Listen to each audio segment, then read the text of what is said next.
qui recouvre près de la moitié du continent africain, le Sahara. Les Algériens, qui en possèdent la plus grande part, lui ont donné le nom de département des oasis. Un département 4 fois plus grand que la France.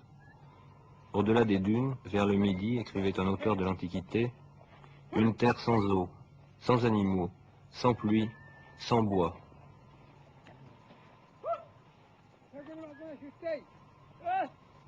Une terre déshéritée, où des dizaines de milliers d'hommes, pourtant, n'ont pas renoncé à vivre, à survivre plutôt.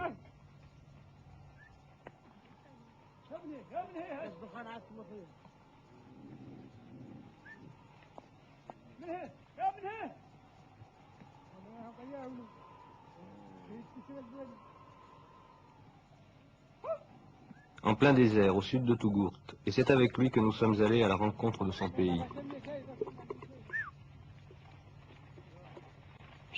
Avec ses fils et ses chameaux, il venait de très loin vers le sud, à plus de 2 journées de marche. Le bois au Sahara est presque aussi rare que l'eau. Alors, depuis toujours, toute l'année, Mekki fait le voyage de Tamelat. Il apporte au marabout du village, si Ahmed Tidjani, la provision de bois pour la semaine.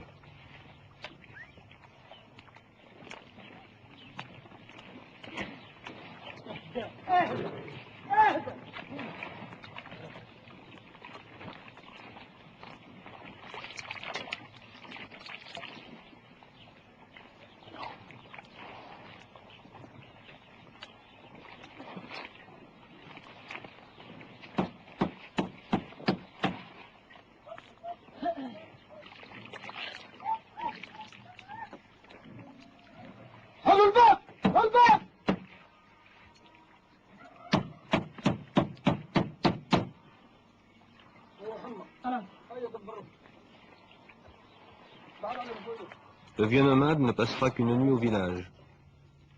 Et dans les ruelles étroites, devant les portes fermées, rien ne semble l'arracher à sa solitude de perpétuel étranger. Depuis le temps de la jeunesse de Mekki, depuis sa première caravane, rien n'a vraiment changé à Tamelat.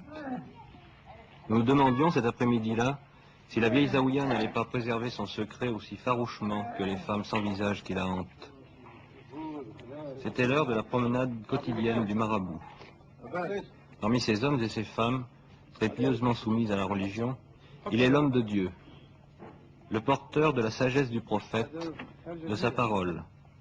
Par égard pour le livre, disent-ils, on baise la reliure.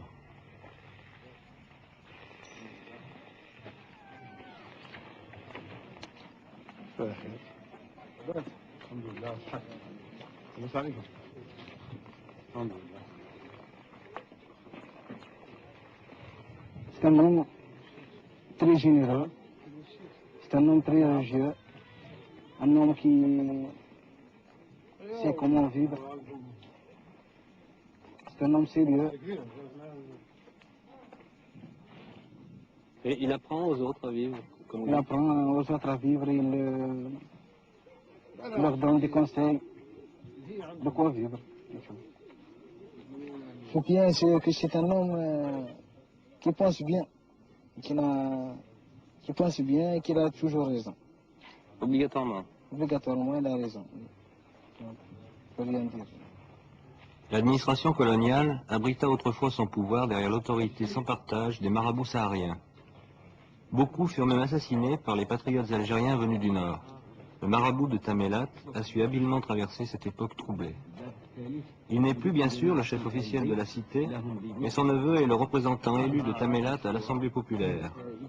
Il n'a rien perdu de son autorité morale, rien non plus de ses immenses palmeraies, ni de ses richesses.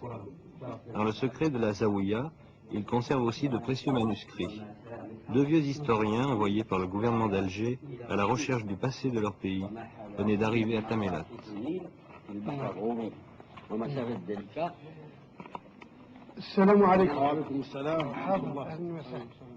Avec la prudence et la discrétion imposées par les usages, ils nous ont aidés à satisfaire notre curiosité.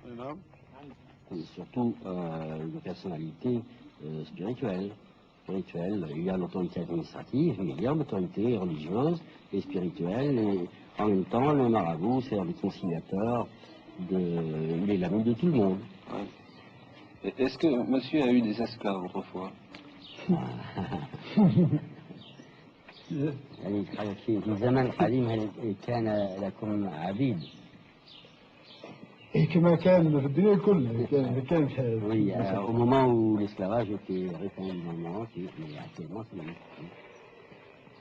Est-ce qu'il a suivi les événements de la guerre d'Algérie, la politique de l'Algérie? كنتوا تتابعوا الحركة الوطنية حركة وطنية دائما تتبعوها. toujours. Je crois qu'il jouait un grand rôle avant du temps de la France, dans la région. Point de vue politique. Est-ce qu'il avait une autorité plus grande que maintenant? Ah, il a toujours joué un rôle peut-être politique, oui. Ne troublons pas la tranquillité de la vieille Zaouïa en remuant de fâcheux souvenirs. Dans ce paisible centre religieux, sorte de couvent sans moines, tout semble inciter au repos. Toute violence paraîtrait sacrilège.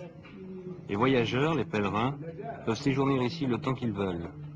Pendant des jours, des mois, des années parfois, ils seront gratuitement pris en charge par le marabout.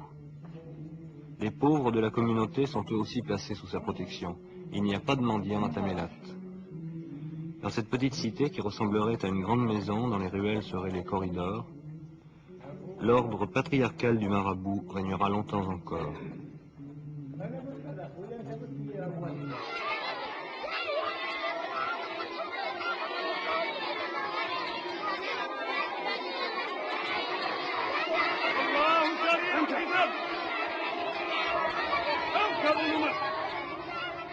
Le jeudi, le dimanche et les jours de congé, les enfants apprennent à s'y plier.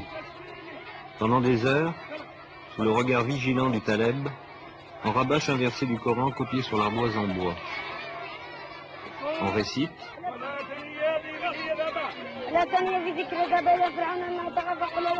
on efface et on recommence avec un autre verset.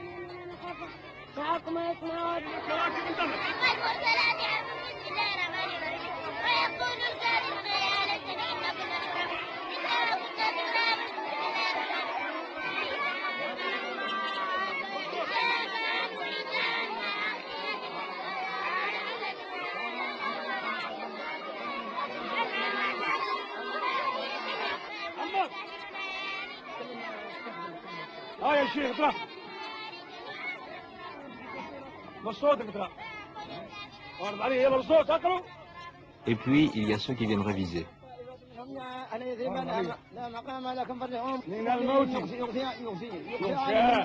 L'usure des années parvient à effacer le souvenir de la parole du prophète. Or, comment vivre sans elle? Si quelqu'un qui a appris le Coran, il sera un homme très, très intéressant. C'est tous les gens du village.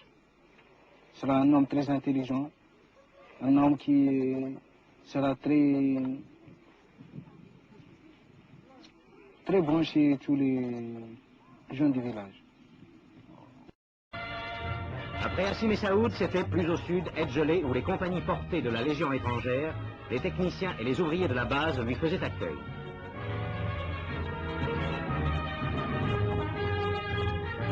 Et là, le chef du gouvernement, en assistant à l'implantation d'un 30e derrick, mesurait l'effort immense accompli depuis 2 ans dans la recherche de l'or noir.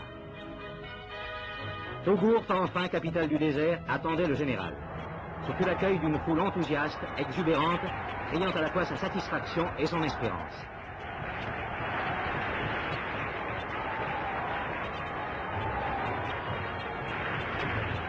C'est à cette foule que le général devait dire: le Sahara doit être le grand terrain d'avenir entre 2 mondes.